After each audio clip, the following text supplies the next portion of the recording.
Devontae's Boxing Nation.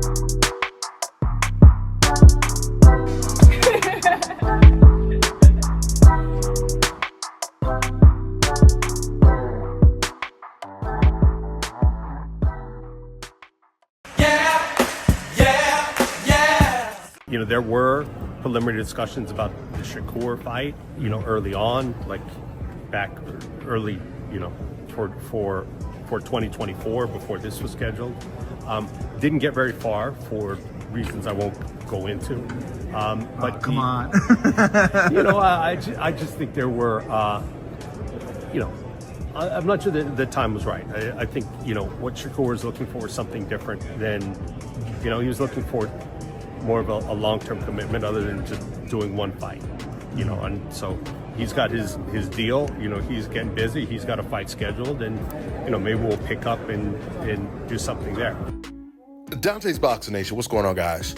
Okay, so one of the biggest fights to be made in the sport of boxing right now is Gervonta Tank Davis versus Shakur Stevenson.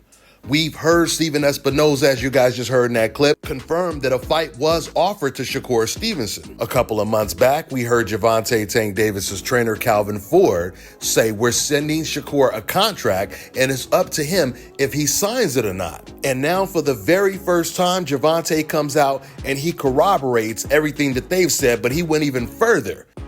Gervonta, he put up this post, said, "Nick sent him a contract and he went elsewhere." Now, I want you guys to understand how the business of boxing works. If two fighters haven't even negotiated yet, that usually means they sent him the terms of a contract, meaning when fighter B receives these terms, he could add his own terms, and then they have to both agree, and then they'll get an actual physical contract to sign. The bottom line is Gervonta Tank Davis's team, they offered Shakur Stevenson a fight. Now, this was early last year. In fact, even Shakur Stevenson, he does confirm that they reached out to him and his team. But at the same time, he denies that they reached out to him to make an offer. This is what Shakur said. Fake story to make their side look good and have their fans running around pushing a false agenda. From what I had heard, niggas told me the fight wasn't ready yet. They were going to spin the block next year, as in 2025. I just didn't blast the shit, cause that shit lame. Soon as niggas announce fights now, they start making up shit, and then it gets worse when it come from the higher up people. I know you want to believe that shit, but I never got no offer. That man is lying through his teeth, but for y'all agenda, keep pushing it, my guy. Not going to lie, the lies is getting out of hand. I wanted what? This don't even make sense, Steven. Nigga, I'm the B-side. I don't get to ask for another fight. Shakur Stevenson said the B-side can't ask for another fight, or anything, basically. That's not true at all. The B-side can ask for whatever they want. It all depends on how bad the A-side wants to fight. When the A-side, Canelo Alvarez, wanted to fight Caleb Plant, Caleb Smith, Billy Joe Saunders. Did you guys know that all three of those fighters turned down the original offer from Canelo? And Sergey Kovalev did as well. They all turned down the fight, and Canelo, he ended up fighting someone else.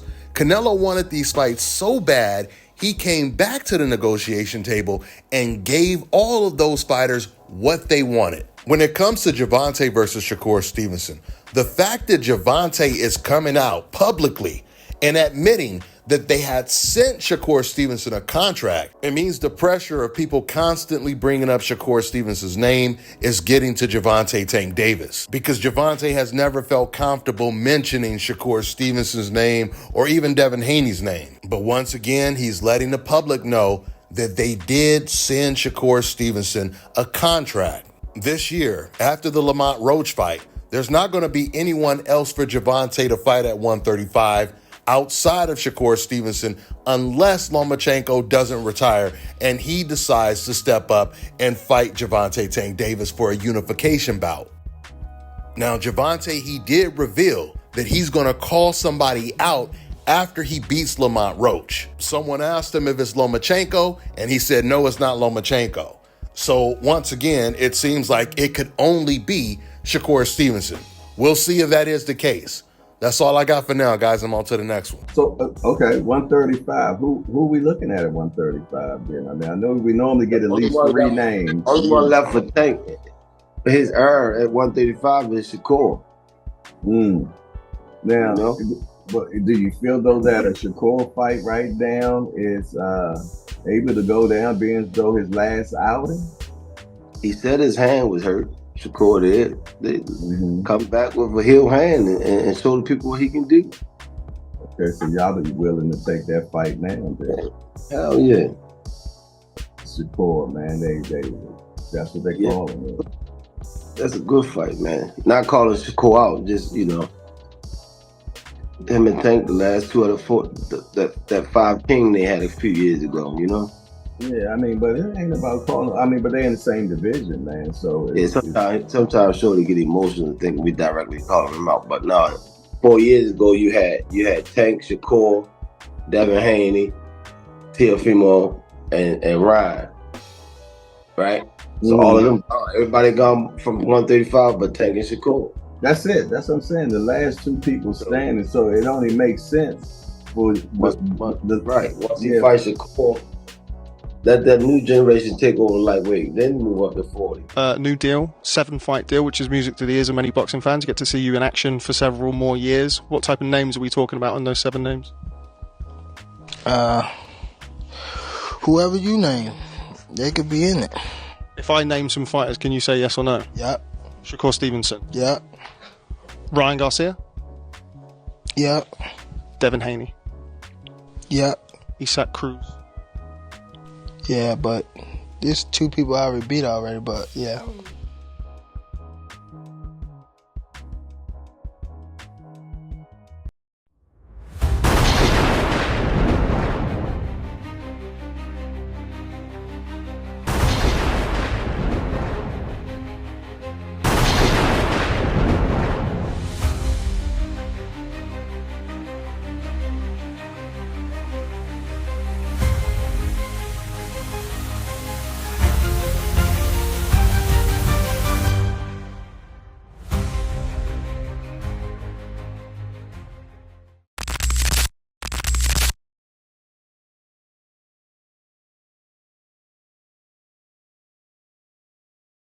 All right, now check this out, guys. If you're looking to repair eczema scars, burns and bruises, dark spots and blemishes, fever blisters, diabetic ulcers, this right here is the perfect product for you guys. It's called LO Key Face and Body Oil. Athletes and top-ranking boxers, they're also using it after training to reduce swelling, inflammation, and to ease the pain. So get yours today. Go to lodekey.com, like them on Facebook, and follow them on Instagram.